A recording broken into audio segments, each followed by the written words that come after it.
E como eu falei para vocês logo no comecinho do programa, tema importantíssimo hoje na nossa entrevista com o deputado federal Reginaldo Lopes, vice-líder do governo no Congresso e o responsável por coordenar todos os trabalhos de discussão para, de fato, avançar com o tema reforma tributária. Mais uma vez, deputado, boa tarde. Muito obrigada por estar aqui presencialmente para falar com a gente sobre um tema que é tão importante e tão complexo. Eu que agradeço essa grande oportunidade para dialogar com a nossa gente. Obrigado, Adriana e Fábio. Obrigado. Deputado, vamos começar falando de prazos. O vice-presidente Geraldo Alckmin previu inicialmente que a reforma poderia ser aprovada num primeiro semestre ainda. Agora já se fala nesse ano. Está caminhando? Qual é o próximo passo para que, de fato, a gente perceba que a reforma tributária será uma realidade, já que a gente ouve há tantas décadas falar e ela nunca sai?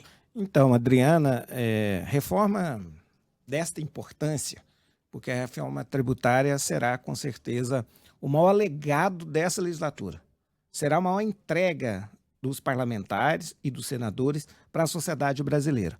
Será o maior legado do presidente Arthur Lira para o país e também o maior legado do senador Rodrigo Pacheco. E, com certeza, o maior legado do governo do presidente Lula para o Estado brasileiro. É uma reforma que não é uma reforma de partido político ou é reforma de um governo. É uma reforma do Estado brasileiro pela sua importância. Então, eu acredito que reformas estruturantes precisam ser votadas no primeiro ano de qualquer governo e de qualquer legislatura. Senão, ela não é aprovada. Portanto, nós trabalhamos para votar a reforma tributária no ano de 2023. Qual é o nosso calendário? Nós vamos entregar o relatório, o deputado relator Aguinaldo Ribeiro, na última semana de maio, para o plenário da Câmara dos Deputados. E nós estamos alinhando a política.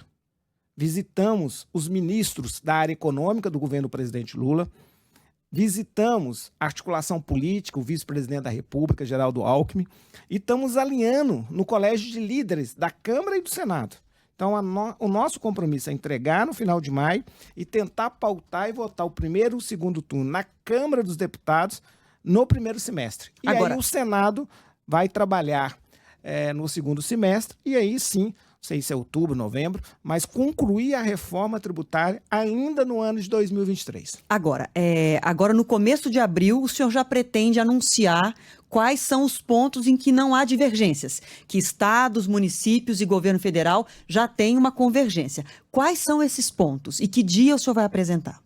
Então, a nossa metodologia de trabalho, ela se dividiu em 11 grandes temas, debates, ou seja, a reforma tributária sob a perspectiva do emprego, de gênero, de raça, do pacto federativo, da administração federativa, dos setores da economia. Então, nós vamos garantir o debate, mesmo nesse curto período de 90 dias. Durante a semana, nós estamos fazendo visitas técnicas e audiências nos estados. Ontem nós fizemos no estado de Goiás, na Federação da Indústria de Goiás.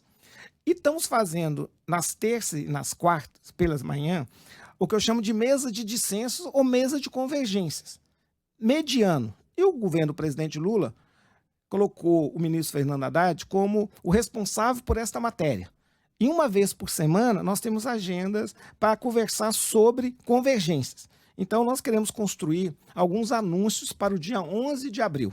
Porque nós já ouvimos vários setores e nós queremos sinalizar que tem alguns consensos. Por exemplo, tudo indica que o Brasil, pela sua característica continental, vai ter que ter um IVA dual, que a gente fala. Um IVA do nacional e um IVA dos subnacionais, ou seja, permitindo que os estados e municípios tenham uma alíquota de referência, mas ele pode ali ajustar esta alíquota. Porque nós temos que falar para o ouvinte o que vai acontecer com o sistema tributário. Hoje, você tem um conjunto de impostos que incide sobre o consumo. Nós queremos agora unificar esses impostos e ter um único imposto. Nós vamos criar um imposto de valor agregado. Então, só para todo mundo ficar na mesma página, deputado, a gente está falando de unificar PIS, COFINS, ICMS, impostos, algumas taxas também. O que a gente vai unificar nesse único imposto que o senhor está chamando de IVA? Que já foi chamado de Imposto sobre Bens e Serviços, mas agora o senhor prefere chamar de IVA, Imposto sobre Valor Agregado. Quais impostos serão, digamos, haverá essa fusão de quais impostos e qual a alíquota? Então, a alíquota de referência vai depender do cálculo quando o IVA entrar em funcionamento. Mas tudo indica que é em torno de 25%. Mas é uma alíquota por fora. O que a gente tem falado? Isso significa que será uma alíquota de 20%. É bom dizer hoje que nós pagamos os impostos com incidência de impostos. Imposto sobre imposto. Então, quando você coloca no valor final, e é por fora, não é por dentro, uma alíquota de 25% significa, se fosse hoje, 20%. Nós vamos unificar todos aqueles impostos que incidem sobre o preço. Eles incidem sobre o preço, então nós vamos unificar num único imposto. Por quê? Se eu perguntar para você, Adriana e Fábio, vocês sabem quanto vocês pagam quando compram uma mercadoria, um sapato, serviço? por exemplo. Um sapato. Ninguém sabe quanto está pagando de imposto. O imposto de renda o cidadão sabe. O IPTU, o cidadão sabe. O IPVA, então o cidadão sabe. É todo o dinheiro que está sendo discutido em impostos que a União não recebe, os estados não recebem e vira briga na justiça. E quem perde? Toda a sociedade brasileira. Porque perde na qualidade dos seus serviços públicos. Então, como evitar essa judicialização? É mudar o sistema, que você falou muito bem na abertura, que é um sistema de exceções para um sistema de regras. 460 mil normas? É impossível. Então, nós vamos simplificar. Então, a simplificação, ela vai eliminar a judicialização. Agora, o melhor desinfetante é a transparência. Por quê? Se o cidadão tiver a certeza que ele está pagando muito imposto sobre o consumo, ele vai exigir uma redução desta carga tributária. E se o sistema é simplificado, elimina a sonegação, a judicialização, o Estado vai arrecadar mais. Por que o Estado vai arrecadar mais? Porque quando todos pagam menos. Quando alguns pagam, os que pagam muito. Então, nós temos que fazer a simplificação para eliminar o contencioso e a judicialização. Então, eu acredito que é possível reduzir a carga tributária. Porque nós estamos dizendo, vai ter um efeito na arrecadação neutra. Não teremos aumento de carga tributária. Portanto, se o sistema for transparente, se a gente criar um sistema que não separa mais mercadorias e serviços, porque o Brasil é o único país no mundo, dos grandes países ou dos países filiados à ONU, são 195 países, 174 países unificaram a sua cobrança sobre imposto de consumo. Então, ao fazer uma base que a gente fala de incidência ampla, tudo será tributado, eliminando a sonegação, os estudos apontam que pode ter um crescimento de 12% da economia em 10 anos, chegando até 20%.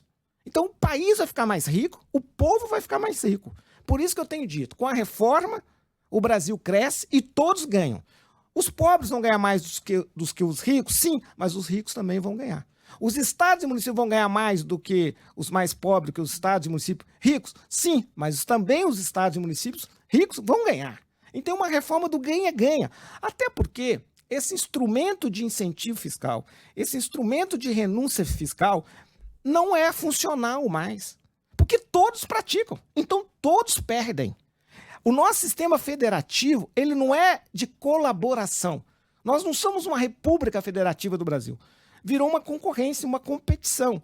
Se a gente muda o conceito e substitui o incentivo fiscal, a renúncia fiscal, por uma política moderna de um fundo de desenvolvimento regional capaz de aplicar recursos naquelas regiões que têm uma potencialidade econômica, mas que está aquém, ou daquelas regiões que têm potencialidade econômica, mas estão adormecidas, ou que têm potencialidade, ou já teve, e precisa de uma nova atividade econômica, a gente cria um fundo capaz de fazer o Brasil ser mais uniforme e fazer o desenvolvimento nacional, regional, potencializando várias atividades econômicas. Por isso, todos vão ganhar com a reforma tributária. O deputado, claro que é um assunto complexo, porque cada esfera tem as suas necessidades, né? Cada ente federativo tem as suas necessidades, a União tem as suas, municípios têm as suas, os estados têm as suas, como o senhor disse, e os setores, cada setor também tem as suas.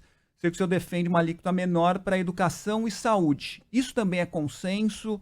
E se for de fato, como é que isso poderia acontecer? Olha, na PEC 45, a defesa era de uma única alíquota. Quanto mais simples for o sistema, melhor é para todos, porque não tem dúvida, não tem judicialização. Mas é verdade também que vários países no mundo praticam algumas alíquotas diferenciadas. Na Comunidade Europeia, sim, e até em vários outros países também que tem o IVA. Eu acho que no caso da saúde e da educação, é necessário pensar uma alíquota diferenciada. Ou melhor, um tratamento diferenciado favorecido. Nós temos duas formas. Podemos fazer uma alíquota menor do que é de referência, mas também podemos, além da alíquota menor, fazer o que a gente está chamando de cashback do povo. Se o cidadão tem o menor poder econômico e colocou uma criança para estudar numa escola, num bairro, numa creche por R$300, podemos devolver esse dinheiro do imposto para esse cidadão. Podemos fazer um tratamento diferenciado para aquele de menor poder econômico. Na cesta básica também é possível fazer isso. Ou seja, aquele que tem o menor poder econômico, ao fazer a compra, recebe o imposto de volta. Para você fazer justiça social, para você fazer um modelo mais progressivo. Quem ganha mais, paga mais. Quem ganha menos, paga menos. E é possível com o avanço tecnológico. Então nós temos o caminho de fazer uma alíquota diferenciada, ou fazer uma alíquota diferenciada, mas também aplicar o cashback, ou considerar que esses serviços são essenciais e uma alíquota diferenciada para todos e todas.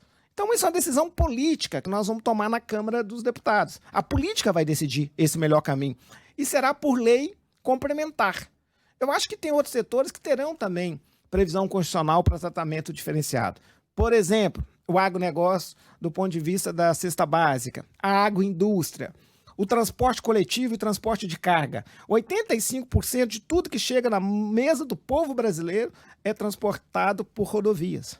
Então, de repente, tem que ter ali um tipo de alíquota diferenciada, né? Agora, deputado, te interrompendo, mas nesse ponto dessas alíquotas diferenciadas, eu entendo a justificativa desses setores, que são importantíssimos, mas como é que a gente vai fazer a mágica de sair de 460 mil normas para um sistema tão simplificado e com poucas exceções?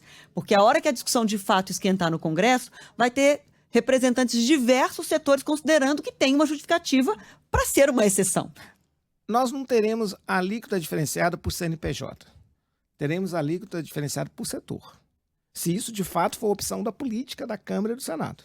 Mas o senhor Hoje você tem alíquota diferenciada por CNPJ. Mas o senhor acha que consegue reduzir isso a setores, a um número pequeno de exceções? Tá aí, educação, saúde, no máximo, né? Um tratamento na agronegócio básica. E transportes, de carga e de transporte passageiro. Público. Assim, o que aponta a PEC 110. Mas não podemos reduzir também. Isso vai depender do debate político. Mas a gente quer um sistema simplificado que dê ao Estado brasileiro competitividade. Hoje o Estado brasileiro não consegue atrair mais investimentos. Né? Nós queremos um sistema que dê transparência, né, para o cidadão ter certeza de quanto que ele está pagando e para onde está direcionando esses recursos. O cidadão tem que saber. Se eu paguei 25%, 14% vai para a União, e o que a União está me oferecendo de políticas públicas? 9% vão ficar com os estados? Aonde o Estado está gastando essa arrecadação? Os municípios? Então, eu acho que isso tudo vai ficar muito transparente. E nessa distribuição que está em estudo, não está definido ainda, mas seriam 25%, e esses percentuais que o senhor acabou de citar são os possíveis: 14% para a União, 9% para os estados, 2% para os municípios. Seria isso a princípio? Não está nada definido. Vai depender dos cálculos. Né? Nós estamos fazendo os estudos com muita transparência. Vamos abrir esses números, né? Que serão oferecidos pelo Ministério da Fazenda. Sim, mas nesse momento é o que o senhor está trabalhando como referência. Uma referência do debate acumulado. Sim. Nós estamos falando aqui do debate acumulado. Né? Para frente, nós vamos fazer a negociação política. Eu sei que os prefeitos de grandes cidades, eles debatem a importância do ISS, o Imposto sobre Serviço.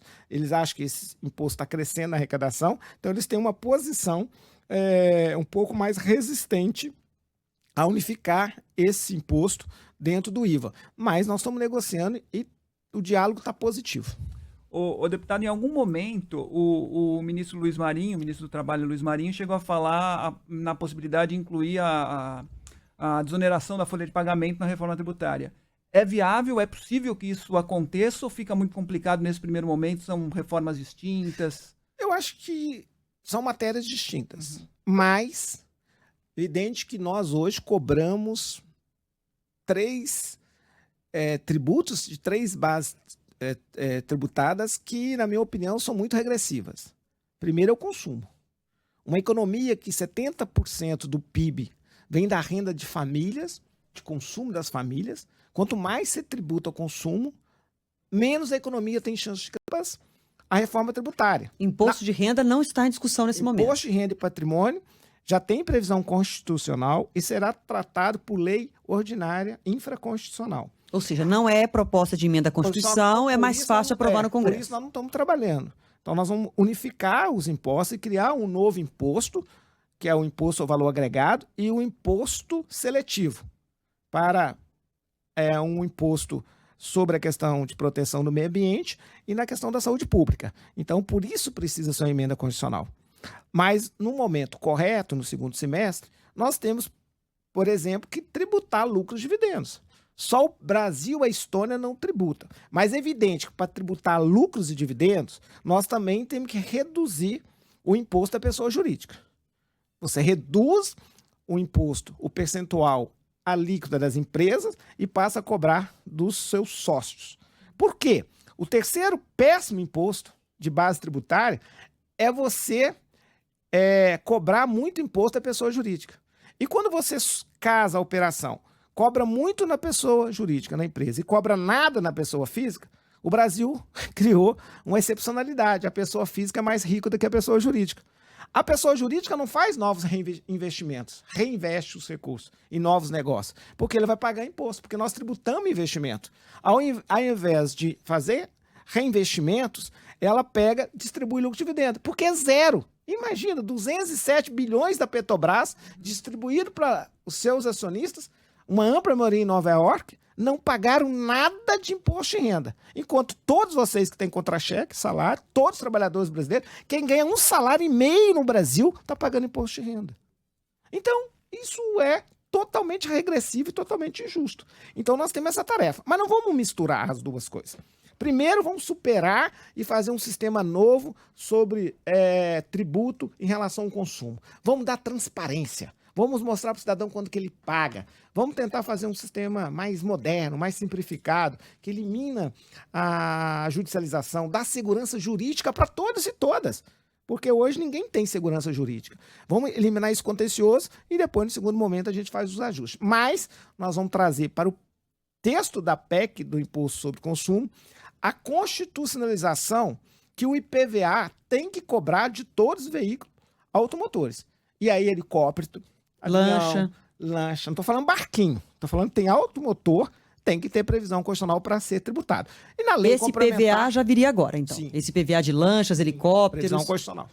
Aí, comando constitucional. Aí depois faz a lei complementar para fazer a regulamentação. Deputado, nosso tempo está quase esgotando, mas só para a gente terminar, um assunto que a gente trouxe aqui na abertura do Entre Nós, que é justamente a expectativa pela apresentação da proposta de regra fiscal, de arcabouço fiscal. Como é que está esse assunto dentro do Congresso? O senhor acha que vota rapidamente? Que informações o senhor tem sobre qual modelo que o governo vai propor? Então, ainda não está em fase de debate. O governo não apresentou ainda para a sociedade brasileira. Estão conversando. Mas eu acredito que será um modelo com maior sustentabilidade do ponto de vista da previsibilidade mesmo. Ou seja, o problema é você ter uma regra fiscal que não é sustentável e, portanto, não tem para a sociedade brasileira nenhuma previsibilidade, por exemplo, do tamanho do endividamento do país. Então, acho que está criando ali um mecanismo que deve ser baseado em uma meta, em um percentual, em um limite para o endividamento do país. Mas ainda eu não conheço o texto. Eu tenho convicção que será bom para o país, porque hoje o modelo do teto de gastos demonstrou que ele é ineficiente. O próprio governo Bolsonaro, por 6 vezes, rompeu o teto de gastos. Então, nós precisamos de uma nova regra que a sociedade compreenda que, de fato, vai ter sustentabilidade, vai ter previsibilidade, vai ser uma regra que vai dar ao país confiança e, portanto, vai atrair novos investimentos e vai ajudar nessa política monetária que o Brasil precisa reduzir os juros imediatamente. Eu acho que 2 ações são estruturantes. A nova âncora fiscal E também o que vai dar à âncora fiscal sustentabilidade é o novo sistema tributário. Então nós teremos que aprovar o novo sistema tributário, porque será um instrumento fortíssimo para a gente fazer a redução imediatamente do juro. Na verdade, hoje não tem razão nenhuma, do ponto de vista do risco fiscal do país, para ter essas altas taxas de juros. Eu acho que o Brasil está pagando a maior taxa de juros do mundo. O Brasil, tudo é errado, tudo é maior do mundo, né? Então nós temos que reduzir essa taxa de juros. É evidente que nós precisamos também fazer o nosso dever de casa, fazer essas mudanças estruturais para a gente fazer a redução de juros ser uma redução consistente, dar ao Brasil e todos mais segurança fiscal. Então o senhor está antecipando aqui para a gente, claro que não é nada anunciado, mas tudo indica que a gente vai caminhar para, em vez de teto de gastos, teto de endividamento. Vamos esperar a proposta que o ministro da Fazenda, Fernando Haddad, vai apresentar nos próximos dias. E, agora sim, para finalizar mesmo, vai ter base, deputado? Porque a gente já viu alguns ruídos aí nesse começo de governo de uma base que não está tão fechada com o presidente Lula. Vai ter voto suficiente para arcabouço fiscal e para levar, de fato, adiante reforma tributária, para não ser mais uma promessa que não se cumpre? Tenho certeza. O governo está articulando e vai construir uma base sólida de governabilidade. O debate sobre a âncora fiscal é um debate que, em tese, envolve a oposição e o governo. É mais ideológico. Cada um tem uma concepção sobre responsabilidade fiscal. Nós compreendemos que a responsabilidade fiscal tem que também estar atrelada à responsabilidade social. Mas no tributário, isso eu acho que tem mais consenso. No tributário, eu trabalho para não ser um debate entre governo e oposição. Porque, de fato, não é. É fruto de um acúmulo de mais de 70 anos que a sociedade brasileira quer um sistema simplificado. Nos últimos 40 anos, esse debate ocorreu todas as legislaturas. E nos últimos 4 anos, essas duas PECs, que são as referências para a reforma tributária, a 45 e a 110, as duas PECs foram discutidas durante 4 anos na legislatura passada. Portanto, ela é um desejo da sociedade brasileira, um desejo do parlamento brasileiro, com patrocínio e tendo como prioridade do governo do presidente Lula um novo sistema tributário. Então, essas são a convergência. Eu diria que nós vamos aprovar a reforma tributária com mais de 400 votos. Bom, então a gente agradece o deputado federal Reginaldo Lopes, coordenador aí dos trabalhos da reforma tributária. Deputado, muito obrigada mais uma vez por ter vindo até aqui. Vamos falar muito esse ano sobre isso, porque de fato é um assunto de muita importância para a economia brasileira ficar mais competitiva, para as empresas poderem gerar mais empregos, que é o que todo mundo deseja, né? Que o país cresça. E a gente precisa muito falar em detalhes sobre isso. Canal aberto aqui para a gente continuar tratando dessa reforma. Eu agradeço. Obrigada pelo demais. convite, Adriana, Obrigado, Fábio, deputado. estamos aí juntos. Obrigado. Obrigada.